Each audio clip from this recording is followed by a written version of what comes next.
ചേട്ടാ എനിക്ക് ചായ വേണം. ചായ തരാം. എൻ്റെ ചായയും കുടിച്ച് ബാക്കി കറികളും ബാക്കി വിശേഷങ്ങളൊക്കെ ആയിട്ട് പോകാലോ. ഇവിടെ ഒരു പണപ്പെട്ടി ഇരിപ്പുണ്ട്. പണ്ട് കാലത്ത് മറ്റേ സേട്ടുമാരും മറ്റേ ഉരച്ചു നോക്കിയിട്ട് പണമൊക്കെ ഇട്ട് അല്ലേ, മറ്റേ മുതലും പണ്ട് ആഭരണങ്ങളും പൈസയൊക്കെ വാങ്ങിച്ചിരുന്ന പണ്ടത്തെ പലിശക്കാരുടെ ഒക്കെ സാധനം ഇത്. വീട്ടിൽ മറ്റേ തടിയുടെ സാധാ ഡ്രോയറൊക്കെ ഉണ്ട്, പക്ഷെ ഇതൊക്കെ പഴയ സാധനമാണ്.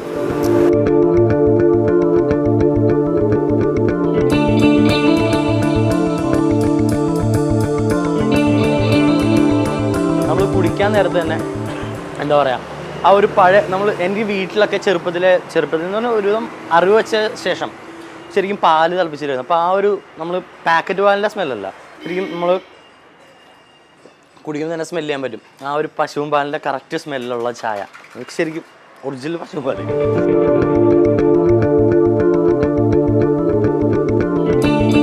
അതായത് ചിക്കൻ കറി തീരാറായി. നമ്മൾ വന്നതൊന്നും കിട്ടാത്ത നേരത്തിലാണ്.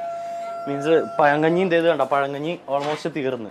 ഞാൻ കിട്ടുമെന്ന് പ്രതീക്ഷിച്ചില്ല ഒരിക്കലും ഒട്ടും പ്രതീക്ഷിച്ചില്ല. പഴങ്കഞ്ഞി ചിക്കൻ കറി ഏകദേശം ഈ പരുവത്തിലായി. മൊത്തം ഉണ്ടായിരുന്ന കിണ്ണം നിറച്ചുണ്ടായിരുന്ന. ചേട്ടാ നമുക്ക് ചിക്കൻ കറി എടുക്കാല്ലേ? അതിൻ്റെ ഇടയ്ക്ക് അവിടെ കുറച്ച് പാത്രങ്ങൾ മൂടി വെച്ചിട്ടുണ്ട്. എന്താന്ന് നോക്കുന്നു, ജസ്റ്റ് ഒന്ന് നോക്കുക. മീൻകറി ചട്ടിയാണ്. പുളിശ്ശേരി മൺകലത്തിലാണ് വെച്ചേക്കുന്നത്. ശരി, അങ്ങനെ വെച്ചേക്കാം. ഇത് എപ്പോഴാണ് ഉണ്ടാക്കണപ്പോ? ഇത് രാത്രി ഉണ്ടാക്കുമല്ലോ. പഴങ്കഞ്ഞി കൊടുക്കാൻ പഴങ്കഞ്ഞിയുടെ കൂട്ടത്തിൽ തന്നെ ഉണ്ടാക്കിയിട്ട് മൺകലത്തിൽ വെച്ച് അങ്ങനെയാണ്.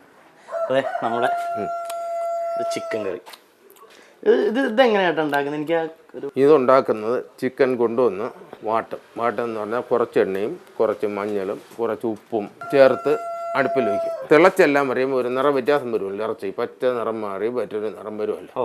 ആ സമയത്ത് ഇങ്ങനെ ഊറ്റിയെടുത്ത് വട്ടിയിൽ അതിന് പുറത്തേം പാത്രം ഉണ്ട്, അതിനകത്തേക്ക് വെച്ചായി. എന്നിട്ട് ഈ ചാറ് മാറ്റി അടച്ചങ്ങ് വയ്ക്കും. ഈ ചാറ് ഊറ്റി മാറ്റിയിട്ട് അടച്ചങ്ങ് വയ്ക്കും. അതങ്ങനെയാണ് അതിൻ്റെ പരിപാടി. എന്നിട്ട് ഈ ഇറച്ചി വെച്ച് തണുത്തതിന് ശേഷം പിന്നെ കറി വയ്ക്കും. എന്നിട്ട് ആ ഊറ്റി മാറ്റിയ ശേഷമാണ് ആ ഇറച്ചി വീണ്ടും കറി വയ്ക്കും. അത് കറിയായി വരുമ്പം എണ്ണയിലെല്ലാം റെഡിയായി വരുമ്പോഴത്തേക്ക് ഈ ചാറ് കൂടെ അതിനകത്ത് ചേർക്കും. അത് എണ്ണ രണ്ടാമത് ചേർക്കും. അത് ചോദിക്കാറ് എന്തിനപ്പോ ശരിക്കും അതിന്റെ ആവശ്യം എന്താണെന്ന് ചോദിക്കാൻ. അതിന്റെ ആവശ്യം ഇത് തണുത്താൽ ഈ ഇറച്ചി കണ്ടോ ഓരോ പീസും വേറെ നിൽക്കുന്നുണ്ട്. ഇതെത്ര നമ്മൾ താമസിച്ചാലും ഈ ചിക്കൻ ഇതുപോലെ തന്നെ ഇരിക്കും. ഈ ചിക്കൻ എന്തൊരു ടേസ്റ്റാണോ നമ്മൾ എത്ര താമസം വന്നാലും ഇത് ടേസ്റ്റായിരിക്കും. ഇതേപോലൊക്കെ പീസും ഇരിക്കും. ഒരു പീസ് പോലും പൊട്ടി ഉടഞ്ഞു പോകില്ല. അതിനാണ് നമ്മൾ ഈ വാട്ടുന്നത്. ആദ്യം വാട്ടി തണുപ്പിക്കുന്നത്. നേരത്തെ ചിക്കൻ കിട്ടാനുള്ളപ്പോഴും എങ്ങനെ വാട്ടുന്നെന്ന് പറയുമ്പോൾ ജസ്റ്റ് വെറുതെ ഇട്ടിട്ട് അങ്ങനെ ഈ മഞ്ഞൾ, ഉപ്പ്, വെളിച്ചെണ്ണ ഇത്രയും കൂടി ചേർത്ത് അടുപ്പിൽ വെച്ച് തിളപ്പിച്ച് വെള്ളം ഊറുന്ന ഒരു പരുവുണ്ട്. ആ പരുവത്തിനെ അങ്ങനെ ഊറ്റി എടുക്കും. അപ്പൊ അതൊരു ടിപ്പാണ് ശരിക്കും. ഇറച്ചി പൊടിഞ്ഞു പോകാതിരിക്കാൻ അതേ ടേസ്റ്റ് ശരിക്കും വെച്ചാലും നിൽക്കുമല്ലോ. അപ്പൊ അതാണ് നമ്മൾ ആദ്യം തന്നെ ചിക്കൻ ഒന്ന് വാട്ടിയെടുത്തിട്ട് ആ വെള്ളം, ആ എണ്ണയും ബാക്കിയൊക്കെ വരുന്ന ആ ഗ്രേവി എടുത്ത് മാറ്റി വെച്ചിട്ട് ബാക്കി ചിക്കൻ കറി വെച്ചിട്ട് അവസാനം അതിലേക്ക് ചേർക്കാം. അപ്പൊ ഇത്തിരി ഫ്ലേവറും ആ രുചിയും മണവും എല്ലാം കൂടി വരുമല്ലോ. അങ്ങനെ അങ്ങനെ തിളച്ച് റെഡിയായി വരുമ്പോഴത്തേക്ക് 1 കിലോ 10 കിലോ കോഴിയുണ്ട്. 3 തേങ്ങ വറുത്ത് നല്ല ഭംഗിയായിട്ട് വറുത്ത് നല്ല ചുമക്കുന്ന പരുവാകുമ്പോഴത്തേക്ക് അങ്ങനെ ഇറക്കി വെച്ച് തണുപ്പിച്ചതിന് ശേഷം ഗ്രൈൻഡറിലിട്ട് ഇത് ആട്ടും.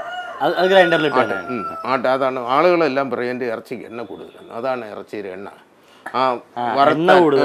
വറുത്തരയ്ക്കുന്ന തേങ്ങ ഇതിനകത്ത് ഒഴിക്കും. ഇതിനകത്തേക്ക് ഒഴിച്ച് ഇളക്കി വയ്ക്കും. അങ്ങനെയാണ് അതിന്റെ പരിപാടി. ഇതാണ് ഇവിടെ കഞ്ഞിക്കായാലും കറിക്കായാലും എന്തിനായാലും ഓരോരോ പൊടിക്കൈകൾ എന്തുണ്ട്. അതുപോലെ നമ്മൾ ഈ കറി സ്റ്റോക്ക് വയ്ക്കുന്ന മീൻ കറിയാണെങ്കിൽ നമ്മൾ ഒരു രാത്രി 8 മണിക്കാണ് ഈ കറി വെച്ച് ഇറക്കുക. ഒരു 10-11 മണി വരെ നമ്മൾ ഒരു അരമണിക്കൂർ കഴിഞ്ഞ് വരും ഈ അടപ്പ് പെട്ടെന്ന് എടുത്തിട്ട് ഇതുപോലെ വെള്ളം വീഴുന്നുണ്ട്. അതാണ് അതിന്റെ വിശർപ്പ് തിരികെ കറിയിലേക്ക് വീഴരുത്. അടപ്പിന്റെ ചൂടിൽ കറിയിൽ വീഴരുത്. പെട്ടെന്ന് എടുത്തിട്ട് പുറത്തോട്ട് കാണിച്ച് തൂത്ത് വയ്ക്കണം. പിന്നെ അരമണിക്കൂർ അത് വീണ് കഴിഞ്ഞാൽ വളിച്ചു. അടുത്തടിപ്പ് ഇപ്പോഴത്തെ അങ്ങനെ എനിക്ക് അറിയില്ലെന്നാ തോന്നുന്നു. നമ്മുടെ അമ്മമാർക്ക് അറിയായിരിക്കും, പക്ഷെ എന്നാലും പൊതുവെ അറിയില്ലാന്ന് തോന്നുന്നു. ഇത് ഇപ്പൊ എനിക്ക് പറഞ്ഞപ്പോഴേ ഞാനും പറഞ്ഞത് നമ്മുടെ അതിനകത്ത് ആവി കൊണ്ട് ശരിക്കും അടപ്പിൽ ആവി കൊണ്ട് വരുന്ന ആ വെള്ളം അതിലേക്ക് വീണ പെട്ടെന്ന് വലിക്കും. വളിപ്പ് വന്നു തുടങ്ങുമല്ലേ? അപ്പൊ അത് പെട്ടെന്ന് ഒരു അരമണിക്കൂർ ജസ്റ്റ് മാറ്റിയിട്ട് തുടച്ച് വൃത്തിയാക്കി വീണ്ടും വെച്ച് കഴിഞ്ഞാൽ പെട്ടെന്ന് വലിക്കത്തില്ല. പെട്ടെന്നല്ല, അത് ഇരുന്നോളൂ. അപ്പൊ ചേട്ടാ നമുക്കിപ്പോ ഉച്ചയാവാറായിട്ടുണ്ട്. അപ്പൊ ഉച്ചക്കത്തേക്കുള്ള പ്രിപ്പറേഷൻസ് ഇപ്പൊ എന്തൊക്കെയാ? ശരിക്കും ഉച്ചക്ക് എന്തൊക്കെയാ കൊടുക്കുന്നത്? ഉച്ചക്ക് ഊണ്, മീൻകറി, കോഴിക്കറി, ഇതെല്ലാം. ഊണ്, മീൻകറി, കോഴിക്കറി. രാവിലെ അപ്പം, ചപ്പാത്തി, ദോശ, കിഴങ്ങ് കറി, തക്കാളി കറി, മീൻകറി, കോഴിക്കറി. തക്കാളിക്കറി ഒന്നും ഇപ്പൊ പലയിടത്തും കിട്ടാറില്ല. ഇല്ല, പൊതുവെ എന്താ അങ്ങോട്ടൊന്നും തക്കാളിക്കറി എന്നൊക്കെ പറയുമ്പോൾ നമ്മള് വീട്ടിൽ ചെറുത് തക്കാളി ഇട്ട് വാട്ടണല്ലാണ്ട് വേറെ തക്കാളിക്കറി ഒന്നും കടയിലൊന്നും കിട്ടാറില്ല. തക്കാളിക്കറി അങ്ങനെയാണ് കൊടുക്കുന്നത്. അതാണ്. പിന്നെ ഇത് നമ്മള് വറവ് എന്തെങ്കിലും ഉണ്ടോ വൈകുന്നേരം വരുമ്പോ? വൈകുന്നേരം വരുമ്പം കേക്ക്, ഉഴുന്നുവട. കേക്ക് എന്ന് പറയുമ്പം പിന്നെ മൈദാമാവ്. അത് കടിക്കുമ്പോ ചെറിയ തരി കിട്ടണം. അതിന് പഞ്ചസാര തൂരണം, നമ്മൾ ഇളക്കി ചേർത്തിന്. മുട്ടയും അത് തൂകണമല്ലോ. മുട്ടയും പിന്നെ പാല്, പഞ്ചസാര, ഇതാണ് അതിന്റെ വെള്ളം. 1 കിലോ മാവിന് 7 മുട്ടയും അതിന്റെ ചടങ്ങുകളും. അപ്പോൾ അതിന്റെ വെള്ളമായി അതിന്റെ കുഴച്ച് പിന്നെ വെട്ടി എണ്ണയിലിടുക. അതാണ് അതിന്റെ പരിപാടി. അത് പിന്നെ ഏറ്റവും നല്ല ടേസ്റ്റ്. അരി ഉണ്ടാക്കി തീരുമ്പോൾ തന്നെ സാധനം തീരും. പിന്നെ എന്തൊക്കെയാ വൈകുന്നേരത്ത് പിന്നെ ഉഴുന്നോടെ ഉണ്ടാക്കും. പിന്നെ വൈകുന്നേരത്ത് ചപ്പാത്തി. ഇതെല്ലാം കൂടി ചേട്ടനും ചേച്ചിയും കൂടി എങ്ങനെയാണ് ചെയ്തത്? ഞങ്ങൾക്ക് രണ്ടുപേരെ കടയിൽ ഉള്ളൂ. അത് ഞങ്ങളെ ഫുൾ ടൈം വർക്ക് എന്ന് പറഞ്ഞാലേ രാവിലെ 6 മണിക്ക് കഴിച്ചാൽ രാത്രി 3 മണി വരെ നമ്മളെ പണി. രാവിലെ 6 തൊട്ട് രാത്രി 3 മണി വരെ. വെളുപ്പാക്കാലത്ത് 3 മണി വരെയാണ് നമ്മളെ പണി. എന്നാലും ഈ പഴങ്കഞ്ഞി സാധനങ്ങളെല്ലാം. ഇപ്പൊ എന്തായാലും രാവിലത്തെ ആ തിരക്കും കഞ്ഞിയുടെ സംഭവമൊക്കെ കഴിഞ്ഞു. ഇനിയിപ്പോ അടുത്ത എന്താ നമ്മള്? അടുത്ത ഊണ് ഇപ്പൊ 1 മണി തൊട്ട്. 1 മണി തൊട്ടല്ലേ? ഊണിന്റെ തിരക്കായിരിക്കുമല്ലോ ചേട്ടൻ. അപ്പൊ ഇനി ഊണിന്റെ പരിപാടിയിലേക്ക് നമ്മുടെ ജനാർദ്ദനൻ ചേട്ടൻ കിടക്കാൻ പോവാണ്. നമുക്ക് പങ്കുചേരാം അല്ലേ? നമുക്ക് കൂടി ചേരാം ഇന്നൊരു ദിവസത്തേക്ക്. സാറേ, ഇത് ഹോട്ടലിലെ എനിക്കിവിടെ ലീവ് ഇല്ലാത്തൊരു കടയാണ്. ബന്ദിന് പിന്നെ എല്ലാ ദിവസങ്ങളിലും ഞായറാഴ്ച എല്ലാ ദിവസവും എൻ്റെ എല്ലാ ദിവസവും തുറന്നിരിക്കും. എന്തായാലും ജനാർദ്ദനൻ ചേട്ടൻ്റെ കടയും ഉണ്ടാവും, പഴങ്കഞ്ഞിയും കാണും, ഊണും കാണും, എല്ലാം കാണും അല്ലേ? ശരി ചേട്ടാ, ഞാൻ വേറൊരു കാര്യം ചോദിക്കാം. നമ്മള് എനിക്കിപ്പോ തോന്നി കട പഴയ രൂപത്തിൽ തന്നെ ശരിക്കും ഇത് നമ്മള് കരിങ്കല്ല് കെട്ടി തേച്ചാണല്ലേ എല്ലാ ശരിക്കും നമ്മുടെ തറവാടുകൾ ആ ഒരു ഫീൽ തന്നെ. കാരണം ശരി കളിമണ്ണിന്റെ കളറാണ്, ടോണാണ് ശരിക്കും ഇതിന്.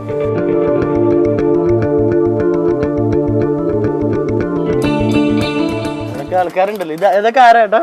ഇത് മരുമക്കളാണല്ലേ? ഒന്ന് മോള്, ഒന്ന് മരുമോള്.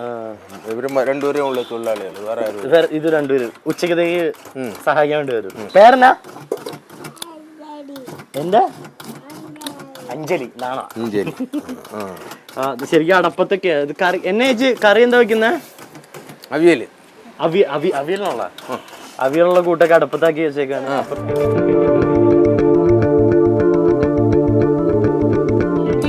ഉച്ച സമയമായി. അപ്പൊ ചേട്ടാ നമ്മൾ ഉച്ചക്ക് എന്തൊക്കെയാ ശരിക്കും വിളമ്പുന്നത്?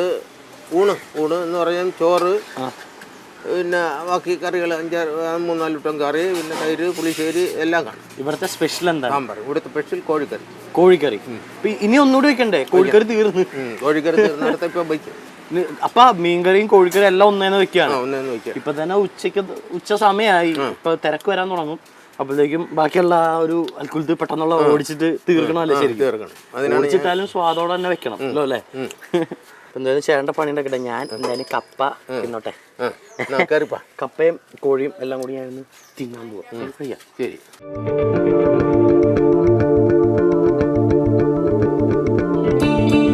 ശരിക്കും ഇപ്പം നമ്മുടെ നാട്ടിൽ പഴങ്കഞ്ഞിയും ഒന്നും അങ്ങനെ ആരും കഴിക്കാറില്ല. പക്ഷെ ഇതിൻ്റെ ആ ഗുണം എന്ന് പറഞ്ഞാൽ ശരിക്കും റിച്ച് പ്രോട്ടീൻ അങ്ങനെ എന്തൊക്കെയോ ഉണ്ടായിരിക്കും എന്നാണ് എനിക്ക് തോന്നുന്നത്. കാരണം ഒരു ദിവസം ഇരുന്ന് തലേദിവസം വെച്ചിട്ട് ചേട്ടാ ഫോൺ അടിക്കുന്നുണ്ടേ.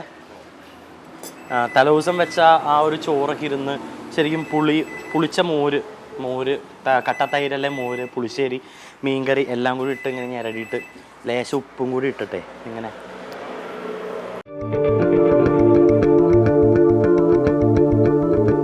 എല്ലാത്തിനും നമ്മളപ്പോൾ സഹായിച്ചാലും വളരെ നന്ദി.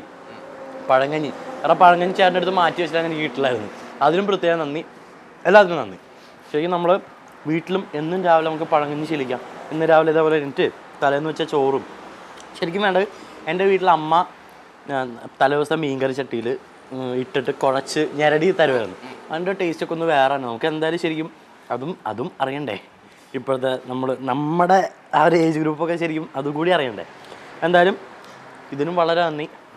എല്ലാം നാടൻ ഫുഡാണ്. മീൻ കറി, ചിക്കൻ കറി, കപ്പ, മോര്, തൈര്. എനിക്കെപ്പോഴും മോരുന്നാ വരിക. തൈര്, പച്ചമുളക്, പുളിശ്ശേരി, പഴങ്കഞ്ഞി. ഇതിൽ കൂടുതൽ എന്താ വേണ്ട. ഞാൻ സിംപ്ലി നാടൻ ഫുഡ്, സിംപ്ലി നാടൻ. നമുക്ക് അടുത്ത എപ്പിസോഡ് കാണാം. ബൈ.